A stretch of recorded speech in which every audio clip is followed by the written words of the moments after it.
we're a professional school. We're teaching our students to engage with the messy problems of the world.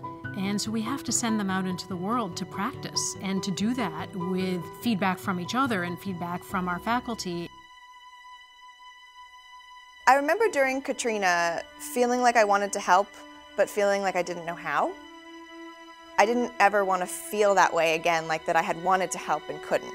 I found out that there was a class being offered on disaster recovery, and I knew that I had to take that class. I worked with a group of 2 other Kennedy School students on a project with an NGO in Sierra Leone. And our goal was really to get that NGO to be much more effective on the ground in terms of its service delivery. I did my policy analysis exercise with the mayor of the city of Boston. I worked with Mayor Menino's education advisor to assess the feasibility of adding a school-connected housing program for homeless students at a charter school. If you have homeless students, where are you physically going to let them sleep at night?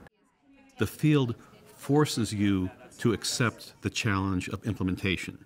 You can't just say, here's what I think about the problem, it's what are you going to do about the problem. The right answer, kind of the academic goal of the right answer, isn't enough. You need the right outcome.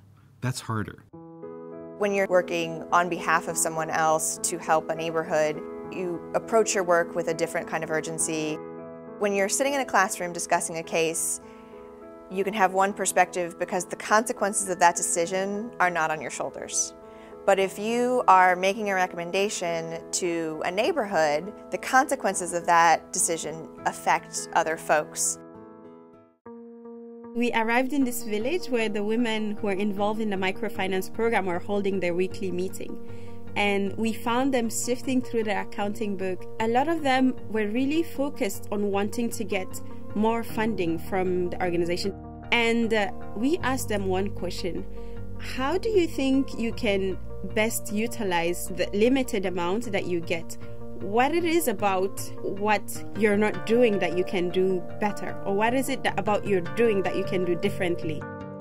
Asking those key questions got conversation going in the group of women, and from them came about ideas that were brilliant, really.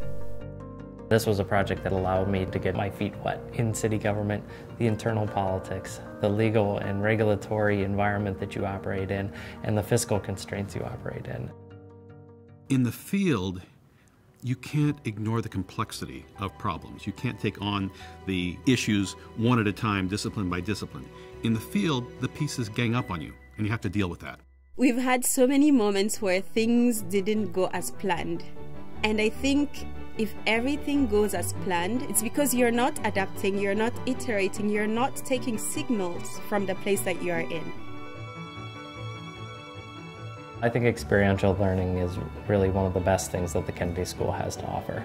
It takes students out of the classroom, gets their hands dirty, gets them acquainted with the real challenges of making change within organizations, which frequently is not as simple as knowing just what the right answer is. It's knowing all of the different levers you need to push to get the political, the financial, and the leadership support behind actually making change.